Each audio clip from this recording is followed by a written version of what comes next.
What's up, y'all? Big brother Astro here. Today, I'm gonna do a little something different. We got our board. I'll be right back. I'm walking out of the frame, but I'm about to just jump right back in that hole. But anyways, we're gonna be talking about why you should reach or shoot for the highest stars. A lot of people, they doubt themselves. A lot of people, they think, why can't it be me? They know they want more in this life, but they just settle because they don't believe in their abilities.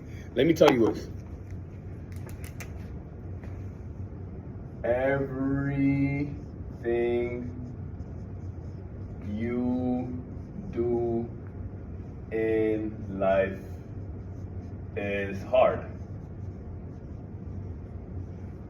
Every single thing you do in life is hard. There's gonna be days you don't feel like going to the gym. There's gonna be days you don't feel like doing a quarter pose. There's gonna be days you don't feel like eating right. So, if you're expunging the same amount of energy to get a job as a middle level manager, right? If you're spending the same amount of energy to get to a middle level manager role in, let's say, a Fortune 500 company, something like that, why not expunge the same amount of energy to become a dentist, lawyer?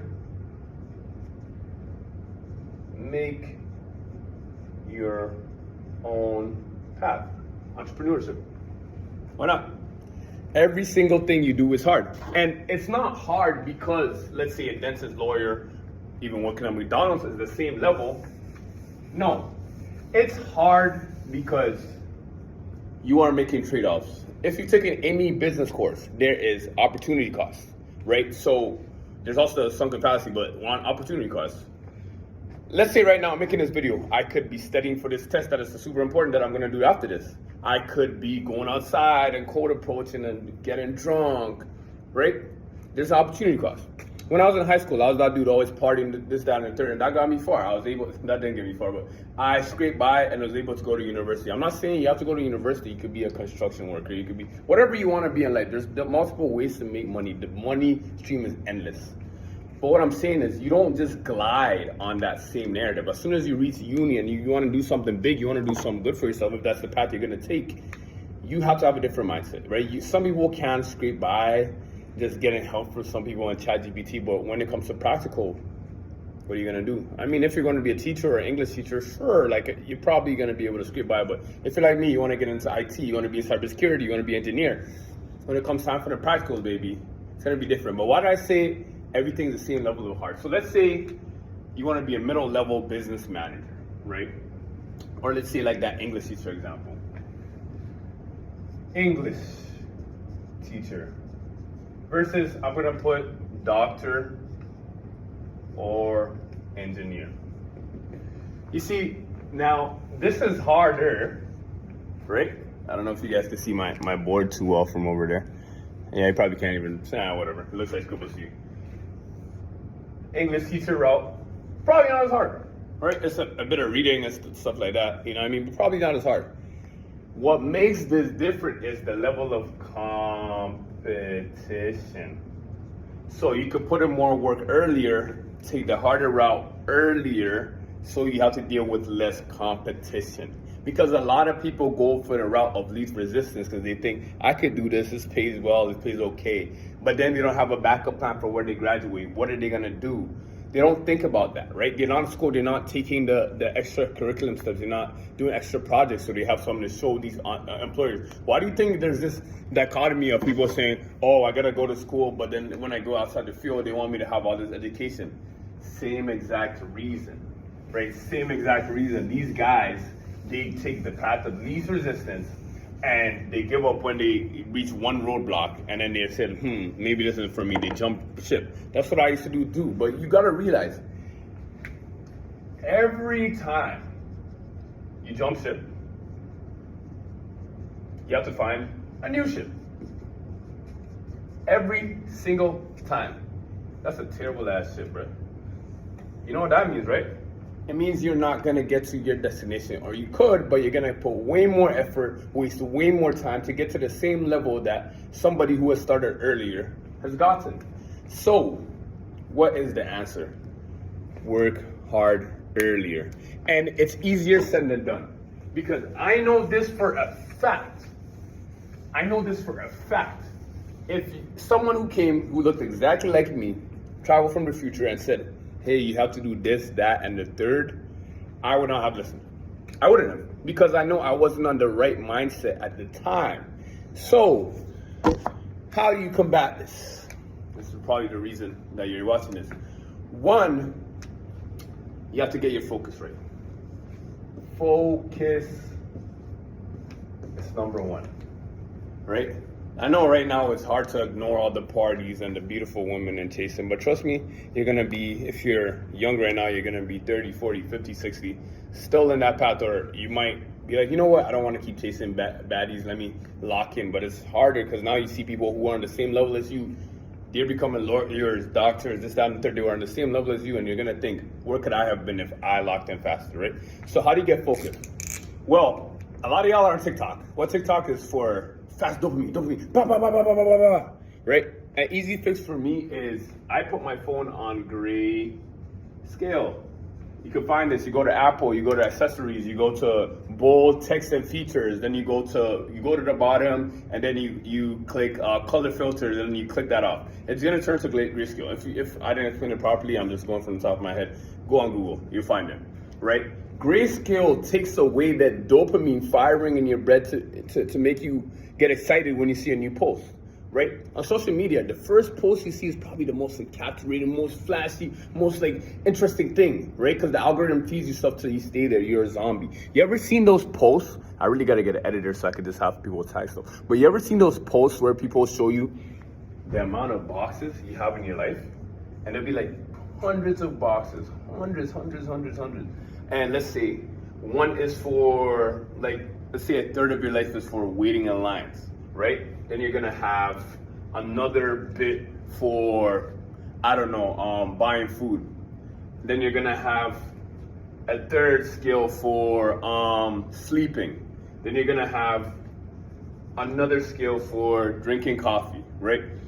A lot of people don't know how to manage your time, so they waste it when they're stressed on the social media. And what this does is slowly eats up at your lifespan.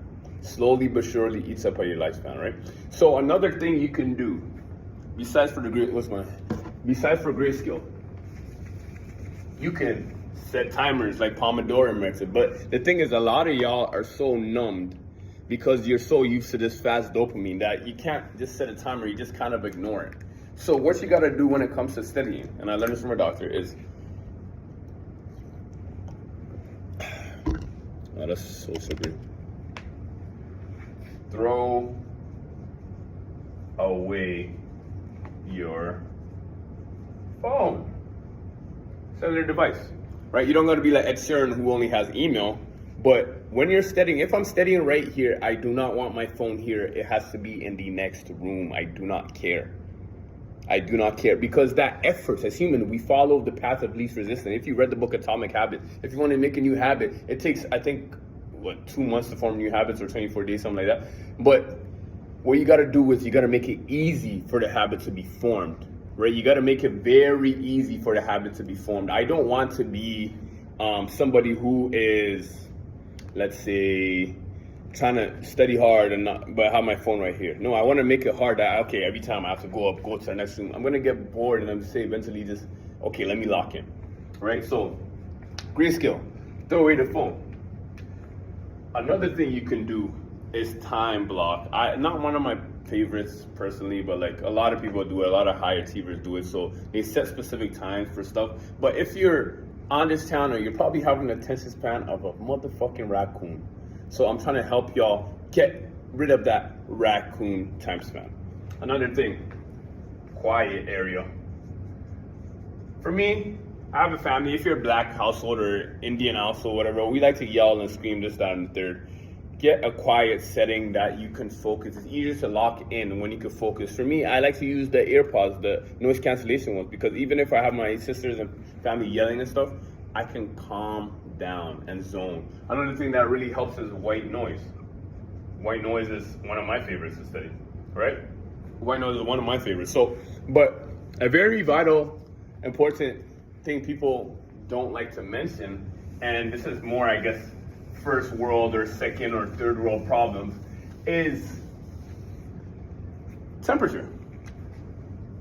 Temperature.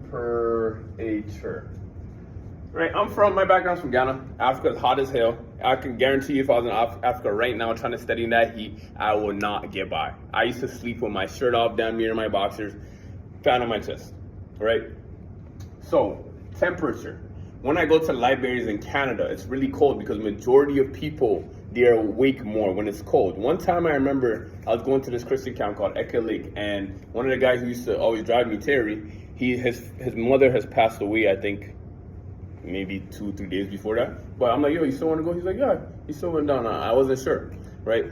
So, but the thing is, I'm chronically late. I'm still working on it, but I'm chronically late. And I got there in about like an hour and a bit after, right? And Terry was livid. This is the first time he was livid at me, but then he's a good Christian man, so he calmed down and he said, okay, look, to make it up for me, just stay up with me while I drive the whole way, because it's like a 3-4 hour drive, right? I stayed up with him, and he blasted the AC because he's a white man.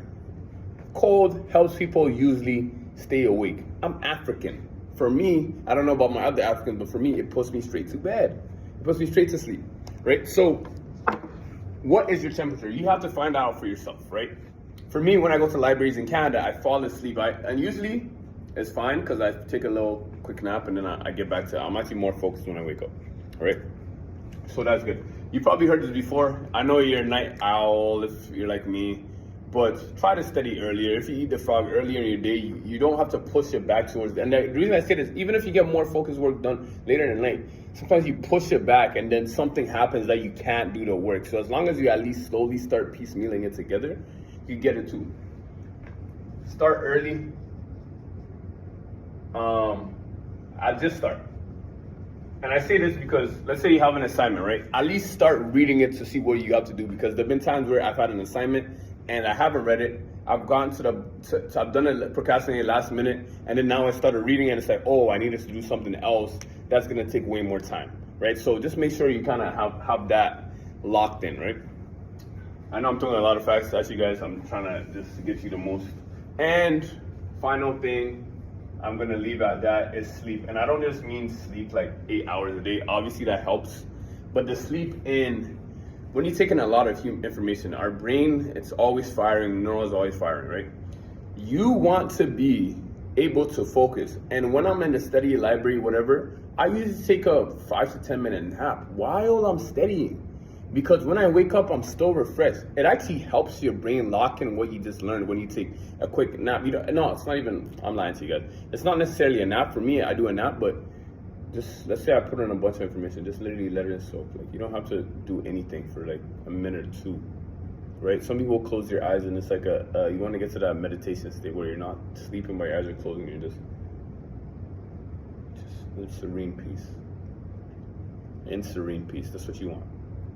Right, so I know I hit you guys up with a lot of facts, but this is the best ways I have found to study as a student in cybersecurity who is trying to get a 4.0 GPA. Probably not gonna happen, but right now it looks like it's possible, so I'm gonna keep trying.